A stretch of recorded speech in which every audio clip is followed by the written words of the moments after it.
This episode is sponsored by JDAQA Software Testing, your scalable solution for manual, automated, security, and performance testing. Check us out at jdaqa.com. And with that, let's get on with the show.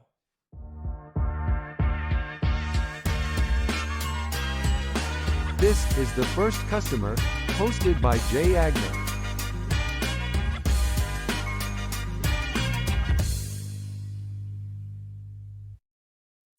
Hi, everyone. Welcome to the First Customer Podcast. My name is Jay Agner. Today, I am lucky enough to be joined by Fiona Jamison. I almost said Johnson. I read my notes wrong. You said Jamison like the whiskey, which is I used to drink a lot of. I don't drink anymore, but I'm glad to have you on today. CEO of Spring International. We're part of the Philly Chamber of Commerce together. You're right down the road in Bluebell. Fiona, thanks for joining me. How are you? Yeah, I'm excited to be here. It's nice to see you again.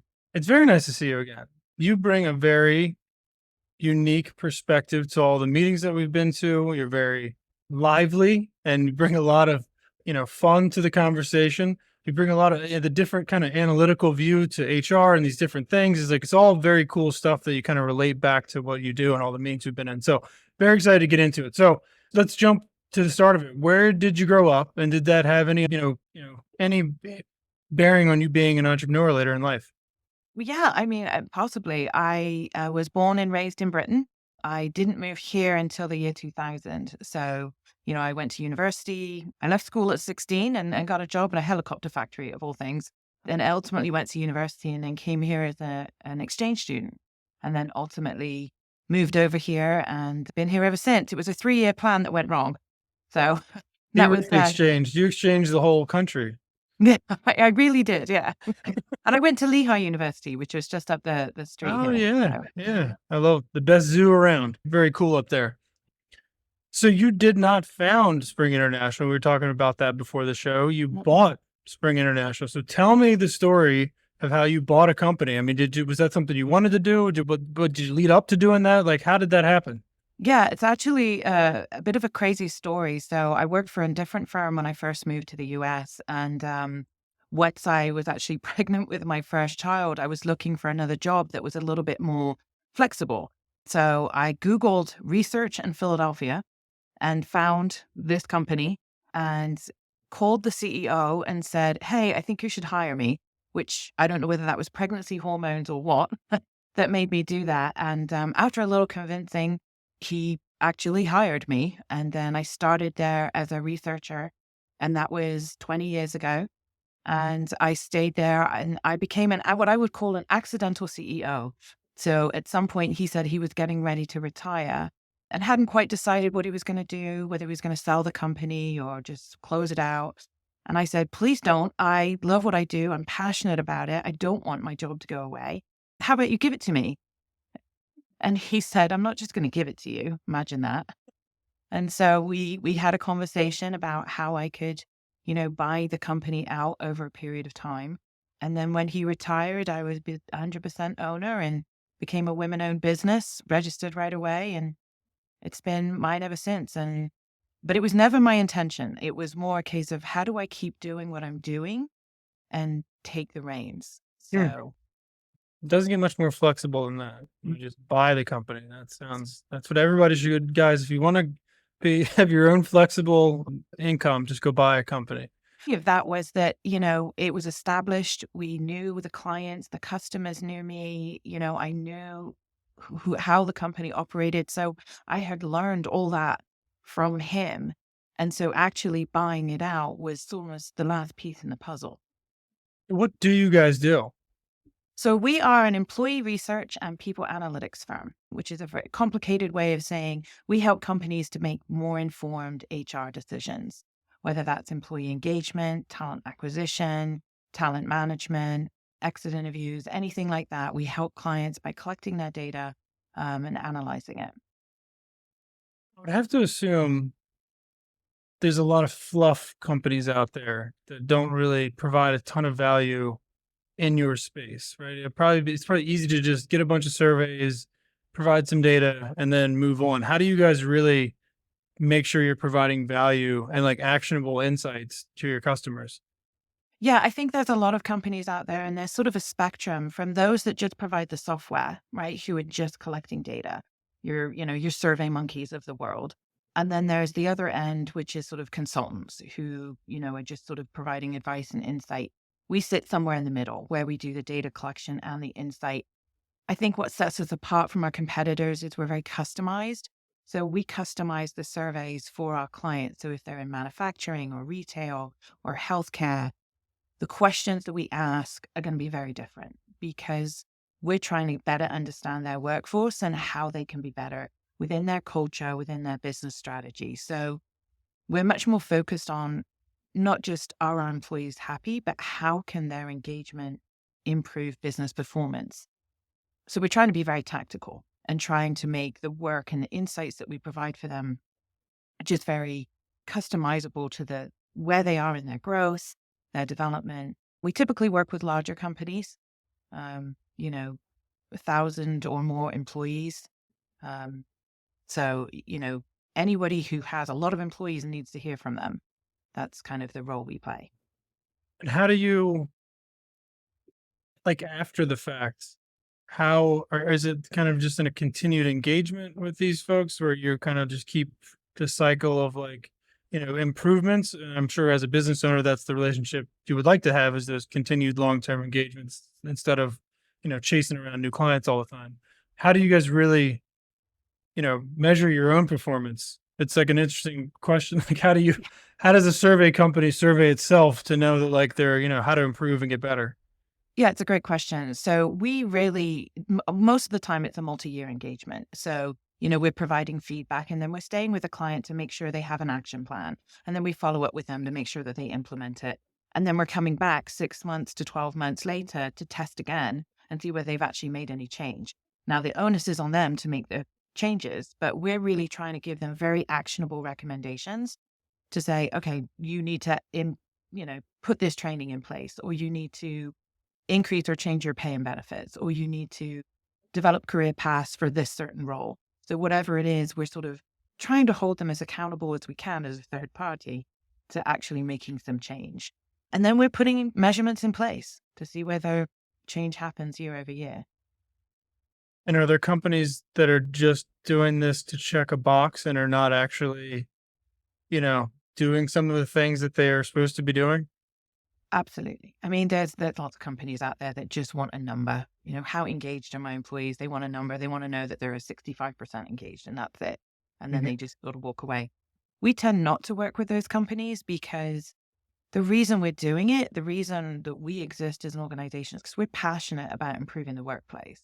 Like, I want every employee to love their job as much as I do.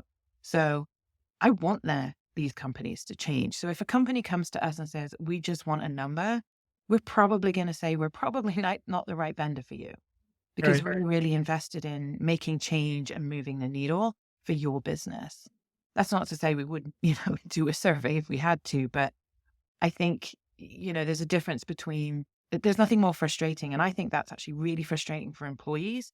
If we come in and ask a bunch of questions and then nothing ever changes, I think that tarnishes our reputation as much as the company's. Mhm. So, we're trying to work with companies who really want to make it see a difference. What's the what's kind of an example of maybe the biggest impact you guys have had by just running your peer service, your surveys, your feedback, and then kind of seeing the action happen? What was one of the biggest impacts you saw? I mean, over the years, it's been different. I think, we've seen significant decreases in turnover. We've seen significant increases in engagement. We've seen improvements in sales and productivity. We've seen massive reductions of safety issues. We've seen employees much more willing to advocate and refer other employees into the organization.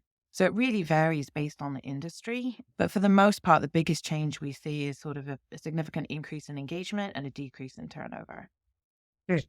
which in this tight labor market is really important, right? I mean, a lot of companies want to keep the talent they've got. If they can improve their reputation in the marketplace as a good employer as well, they're going to attract the next generation that they need. Mhm. How are you guys going after new clients today? Are you doing a bunch of marketing? Are you doing inbound, outbound stuff? Or are you kind of doing biz dev and these, chamber events and stuff? How are you actually going out there to drum up new business? So we sort of have multiple ways in which we generate new business. The most common is we do attend a lot of networking events locally. We also attend industry conferences. So, we might attend a retail conference or a manufacturing conference. And then in addition to that, I probably do somewhere between 10 to 12 speaking engagements a year.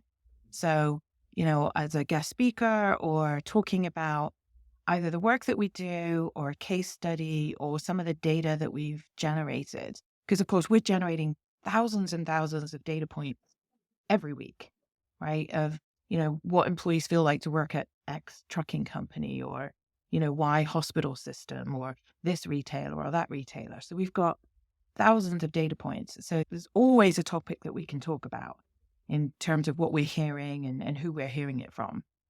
So I And, like do- to share that information back out there. and can you use that information if it's kind of anonymized or whatever? Like, or people like, no, don't use this data for anything else other than, our purposes? Do you have to get sign off for that? How does that data process work? For the most part, everything's anonymized if we're going to be sharing it. So you're not going to know who's what because, that's confidential. But occasionally we'll have a client who will say, we're happy to be a case study. They've either really liked the work that we've done or they're willing to share their story because it puts them in a good light. And in some cases, they've been a co-speaker with me at an event. So they'll come and share, like, this was the challenge they were facing and they used us and this is how they use the information to make change. That's the best case scenario for me, right? Where a client is talking about what they've seen improve versus me saying it. Mm. I think anytime you can have a client speak for you in a positive way, it speaks volumes versus me saying, hey, I think we're great. You should hire us. It speaks volumes if the client says, hey, we work with them and they were a real pleasure to work with. That's ultimately what I want. That's why I try to keep my clients happy. So they'll speak nice things about us. Right. How did you get started doing the speaking engagements? Which was what was your first one? Oh God, it was so painful. So the founder of You Spring, remembered that very quickly, by the way. It oh sounds like, God, it was so painful.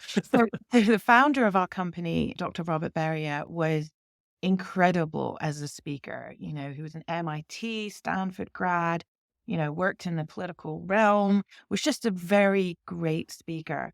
I, on the other hand, would much rather melt into the wallpaper. Would much rather be looking at data in the corner of the room. And when I became CEO, my team basically said, you're going to have to go out there and do that now. I was like, oh my God, no. And in the first year, they signed me up. They signed me up to speaking engagements and they signed me up to small, local county HR meetings and conferences.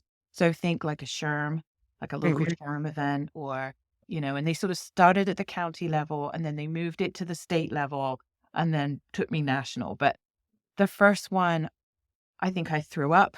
I think I probably cried on the way there. I was shaking. The whole thing was traumatic for me. But I got good feedback. People told me that what I was sharing was really interesting and useful. And I thought that was the way I overcame it, right? Was that I'm not talking about me. I'm not talking about who I am or anything like that. I'm just talking about data. And I do this every day and I find it fascinating. So if I can just talk about what I find fascinating and what I find interesting and exciting, it's easier for me. So, practice and willingness to put myself out there that was probably one of the toughest things I had to do in becoming a CEO was actually being willing to stand up in front of an audience and tell people this is what I do. it sounds like the answer is yes, but has it gotten easier as you've done it? Yes, it has. I think, I always ask for feedback from people about how I can improve. I do take that to heart. And I think, I think when you realize the worst case scenario is actually not that bad. So I forget what I'm about to say. I've learned just own it. I've learned just go, I have no idea where I was going with that story. So I'm just going to tell you another one. So, I've learned just to be sort of humble and be myself. And if it works, it does. If it doesn't, oh well. So I think I tried to let go of the stress I would put myself under for it was probably unnecessary. Probably. Yeah. Uh, I'm kind of starting to do some of that. And so, yeah, all that resonates very near and dear to me about being terrified. And I think it's to some degree, like the smaller scale of that is when you start having to be a salesman for your company, right? Like you have to get in front of people and you have to kind of put yourself out there. And I think if you do that enough, the public speaking thing is just kind of an extension of that. And you're just kind of like putting on a presentation or a show or whatever it is. And are you, so do you can still consider yourself a salesman for your company? Oh, absolutely. I mean, I do a lot of the business development. I do the sales meetings, any sort of in-person sales pitch. And, I've learned that, and I think this is the same for a lot of small consulting businesses, is that, I don't sell stuff, I build relationships. So my job is to figure out what is your biggest pain point? What are you struggling with? And what can I take off of your plate? And how can I make your life easier? And so I spend most of my time in a sales pitch asking them questions. What is it that keeps you up at night? What about that do you feel is in your control? How could you leverage data and information to better solve that? And how can I help you with it? So if I go in with it with the idea that I'm helping them versus selling to them, they then are much better at articulating what they need. And then I can come back with a better solution. And sometimes I'll say, you know what, it sounds to me like what you actually need is X, Y, and Z, and we don't do that. But here's a strategic partner that I know who's really good at that. So Mhm. sometimes in that process of questioning, it's more of a discovery process. And sometimes they don't have the resources or the data to do the kind of work that we do. And in those scenarios, I'm giving them advice about, what their next step might be, or how they may move towards being ready to do like advanced analytics, for example. Um, so again, my sales approach is always what keeps you up at night and how can I help you with it versus we do surveys and we do X and we do Y. They may not know how that can help them. Um, I have so two questions. One is, how do you handle that pivot from relationship building and being friendly and making connections to the sales pitch, mhm. right? Because there's a moment in time where you have to spin it a little bit into a sales thing. And how do you do that comfortably? And two, does your accent help you? Do you think stupid Americans like me, which I am enamored with, accents, I think they make you just sound like an exotic, really cool person. Do you think that has helped you at all in your sales career? I I would like to think no, but I'm told that I get a couple of extra IQ points for just having a British accent. You do. I mean, I'm sorry to tell you, it's not to take anything away from, the hard work you do, but you certainly get, just a couple extra little points there for the accent. That definitely, I think it definitely helps. And in terms of the pivot point, for me, it's usually when I hear them articulate a problem that I do think we can help with, I will then lay out a couple of solutions. So let's say somebody says, you know what, we're losing all of our frontline employees, our customer service agents at such an alarming rate. We don't know how to keep them in the door. Then I will say, well, have you considered stay interviews or have you done an engagement survey to better understand what their issues are? Or have you tried this? And if they say no, I'll say, okay, well, I think you have a couple of options here. A low cost option might be a quick pulse survey to ask them some key questions.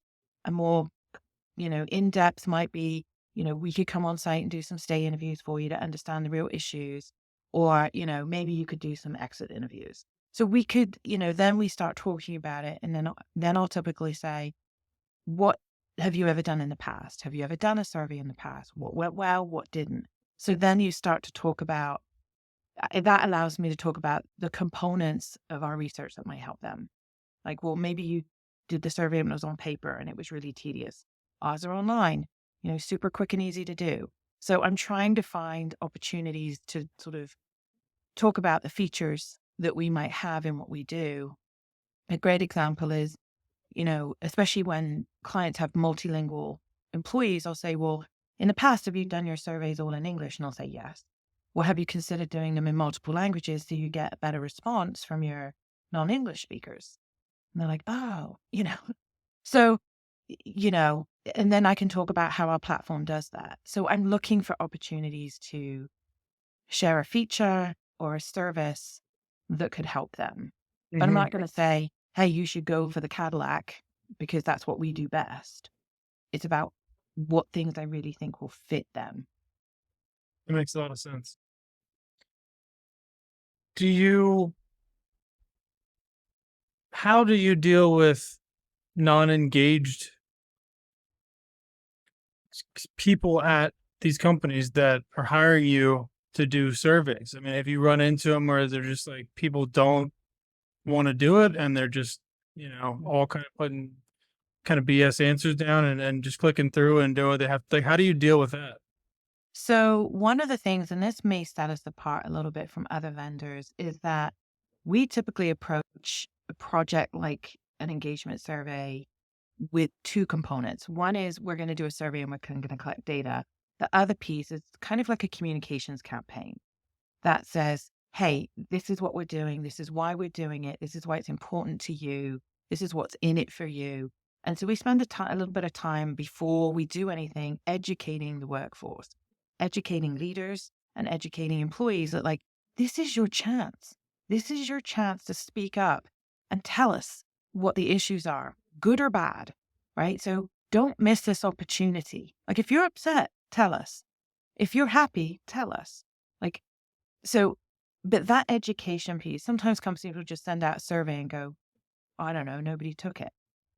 Well, that's because you didn't tell them why it was important to them and why this was their chance and why this is going to hopefully lead to change. And your employer cares enough to spend money on a survey, do it, tell them. Like, so I think that education piece and that communications campaign that runs parallel with any survey, any kind of data collection, whether it's focus groups, interviews, surveys, whatever, on site time. I've been to paper manufacturers, fast moving consumer good manufacturers, food manufacturers, trucking, train organizations, any of these, we've been on site talking to employees. We have the ability to say, we're a third party, we're neutral. I have nothing to gain here other than to be your voice piece to leadership. Hmm. It's not my agenda. Make it yours. So I think that helps. No, I could see the communications campaign. I mean, I think I was kind of trying to think back to any of the ones that I've taken, and it definitely feels like that piece was maybe missing. It was more of just shows up in your email box one day and you like click to it just because you're about to go on lunch or, whatever. You told me, I think you said there was an interesting story for your first customer, for the business's first customer. Who was the first customer for Spring International? So who the very first customer was to Spring International was before my time, but I'll tell you who. I can't give you the name of the company, but I will Yeah, tell that's you fine. it was. That's fine. Yeah. I will tell you, for me, the very first sales pitch I went on at Spring International was with a very large national retailer, Fortune, 100 company. And for me, this was huge. This was a company that I had read about in business books, right? Coming out of business school, I was like, wow, I get to go here and pitch the executives. And it really was a very intensive purchasing situation, right? They had a room full of people in like a horseshoe shape, all sitting around, and they brought in every consulting company to pitch to them. And it was like a horse and pony show. And, we were bidding against like the McKinseys and the Gallups and the big consulting five. And then there was me and my boss at the time, not in suits, not in, there was all these sort of black consultant suits sitting out in the hallway. So we had to sit out in the hallway with all the other vendors that were getting pitched, Wow. which is an uncomfortable situation to be in the first place. They brought us in. We were like, I think the last but one group to go in. And it was just the two of us, right? We just, actually there was three of us. And we had one guy who was with us who had lost his suitcase on his way in. So was in jeans and a t-shirt. And I said to my boss at the time, how on earth are we going to get through this? Have you seen like every person going in before us? We look like the motley crew. How are we going to do this? And he said, you know what? We are who we are. If they like us, they're buying us. If they don't like us, they won't. So we took the heat and the stress out of the moment. And then we walked in like this ragamuffin group of people.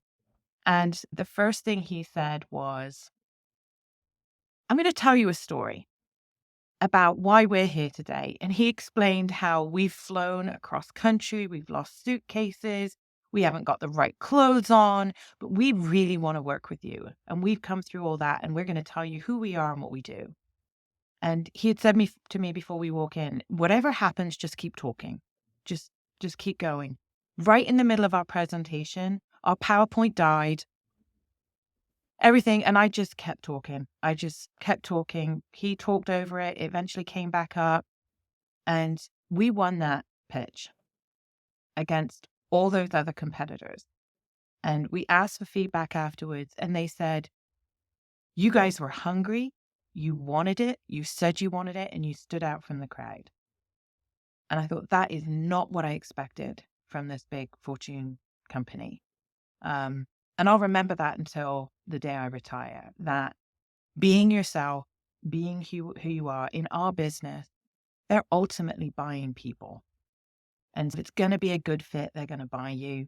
And if it's not a good fit, they're not going to, and walk away with a smile. And I've just sort of followed that same path ever since. But it was an intimidating first customer to have. Wow. That may be one of my favorite stories of all time. And I think you touched on probably one of the most important, and you hear it all the time, but people buy you. They are not buying. There's lots of people that sell the service or the product that you sell. Nobody's as unique as they think they are as far as their offering goes. But what you can be unique on is you as a person and your passion for what you're selling and providing value and all these things. So let's end it there. We're not going to top that. That's probably the coolest. That's like, I mean, I felt my heart racing while you were telling that story. So I can only imagine how that went. So if people want to find you, Fiona, to reach out, if they want to find Spring International, how do they do that? So we have a company website, which is springitl.com, or you can look up Fiona Jamison on LinkedIn and connect with me there. And I'd be happy to connect with anybody who's passionate about people analytics. And, we love what we do, and we'll tell you what we don't do too. Right? We're very transparent about who we are and what we do. And we're also happy to talk to companies, who are just looking for some insights. So Beautiful. I'd love to talk to customers. Well, as expected, you were a lot of fun. You had some great stories, and I can't wait to see you at the next chamber event. Yeah, I'll be there. Yes, I'm sure you will. Enjoy the rest of your week. Thank you so much, Fiona. I'll talk to you soon. Thank you so much. Take See ya. care.